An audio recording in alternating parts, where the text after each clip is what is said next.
வணக்கம். கிண்டி சுவாமிநாதன்.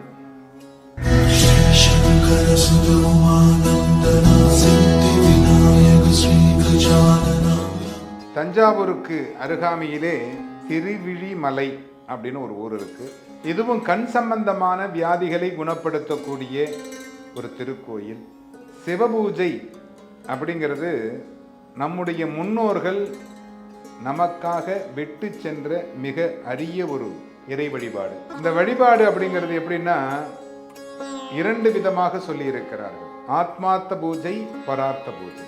இந்த ஆத்மார்த்த பூஜை அப்படிங்கிறது நமக்காக நாமே வீட்டில் செய்து கொள்ளுவது ஆத்மார்த்த பூஜை.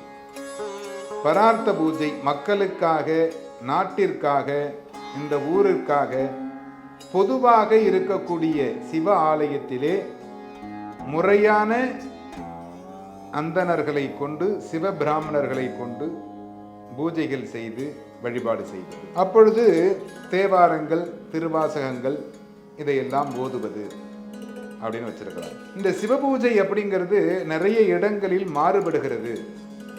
ஒவ்வொரு இடங்களுக்கும் மாறுபட்ட கருத்துக்களை கொண்டதாக இருக்கிறது. வைத்தீஸ்வரன் கோயில் போனீங்கன்னா சாயங்காலம் 5 மணிக்கு போனீங்கன்னா சுவாமிக்கு தீபாராதனை எல்லாம் பண்ண மாட்டாங்க. முருகக் கடவுளுக்கு தான் தீபாராதனை பண்ணுவாங்க. முருகக் கடவுளை தான் நீங்கள் வணங்க முடியும். சுவாமியை பார்க்கலாம், ஆனால் பூஜைகள் எதுவும் நடைபெறாது. அந்த திருக்கோயிலுடைய முறை சாயங்காலத்திற்கு மேல் அங்கே இருக்கக்கூடிய சிவாச்சாரியார் வந்து முறை பிரகாரம், ஆகம பிரகாரம் பூஜைகள் தொடங்கி அதை நடைபெற்று அதற்கு பிறகுதான் பூஜைகள் தொடங்கும். சில கோயில்களிலே சில பிரசாதங்கள் ரொம்ப விசேஷமாக இருக்கும். அந்த பிரசாதங்களை வாங்கி உண்ணுகின்ற பொழுது நம்முடைய குறைகள் தீரும், நம்முடைய கஷ்டங்கள் தீரும். அந்த பிரசாதங்கள் அங்கு மட்டும்தான் கிடைக்கும். மற்ற இடங்களில் அந்த சுவையோடு பிரசாதங்கள் கிடைக்காது. திருப்பதி போனீங்கன்னா லட்டு, அது திருப்பதி லட்டு திருப்பதியில் சாப்பிட்டா தான் நல்லா இருக்கும். அந்த மாதிரி தான் நிறைய விஷயங்கள் இருக்கிறது. இந்த திருக்கோயிலிலே பெருமாள் தன் கண்களினால் சிவபூஜை செய்கிறார்.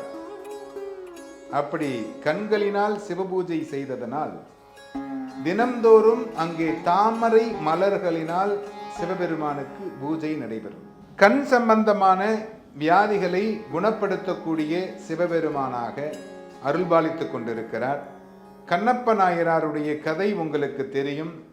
இந்த கண்ணப்ப நாயனாரை போல் பெருமாள் வழிபாடு செய்து அந்த சிவன் கோயிலிலே கண்களினால் சிவபூஜை செய்து சிவபெருமானுடைய அனுகிரகம் கிடைத்ததனால் அங்கே வரக்கூடிய அனைவருக்கும் இந்த கண் சம்பந்தமான நோய்கள் இல்லாமல் இறைவன் அருள்பாலிக்கிறார்.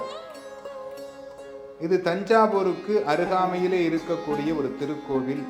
கண் நோய் இருப்பவர்கள், இந்த மெட்ராஸைன்னு சொல்லுவாங்க, அது மாதிரி கண் நோய் இருப்பவர்கள் இந்த சிவபெருமானுக்கு, அதாவது ஒரு கிடைக்காத ஒரு பொருளாக இருக்கிறது, எள்ளு பூவினால் அர்ச்சனை செய்தால், அங்கே போக முடியல என்னால், நான் இங்கே இருக்கிற சிவபெருமான வழிபாடு செய்யணும். எப்படி வழிபாடு செய்யலாம்? எள்ளுப்பூ கிடைக்கவே கிடைக்காது. எள்ளுப்பூ அப்படிங்கிறது ரொம்ப கஷ்டம்.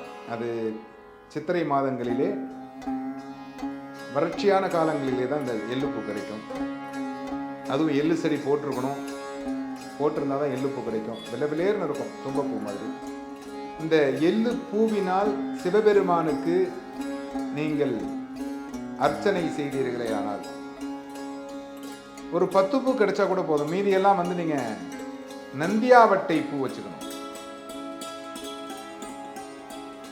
இந்த கண் சம்பந்தமான நோய்களை குணப்படுத்தக்கூடியதே நந்தியாவட்டை பூ. அடுக்கு நந்தியாவட்டை பூவை கண்ணில் வச்சுக்கிட்டு கொஞ்ச நேரம் கண்ணை கட்டிக்கிட்டு படுத்தீங்க அப்படின்னா உங்க கண்ணில் இருக்கக்கூடிய அனைத்து வியாதிகளும் குணப்படுத்தி விடும். இது சிவபெருமானுக்கு மிகவும் பிடித்தமான ஒரு புஷ்பம் நந்தியாவட்டை. இது அகத்தியர் சொல்லி இருக்கிறார், இது நான் சொல்லல, அகத்தியர் சொல்லி இருக்கிறார். இந்த நந்தியாவட்டை பூவினால் அஷ்டோத்திரம் இல்லை திரிசதி, இல்லை சகஸ்ரநாமம்.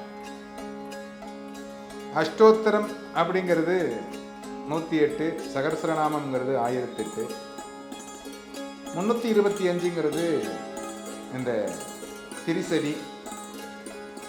இதில் ஏதாவது ஒரு அர்ச்சனையை உங்களுடைய நட்சத்திரம் வருகின்ற அன்றைக்கு செய்தீர்களேயானால் கண்டிப்பாக கண் சம்பந்தமான வியாதிகள் கண்டிப்பாக குணமாகும்.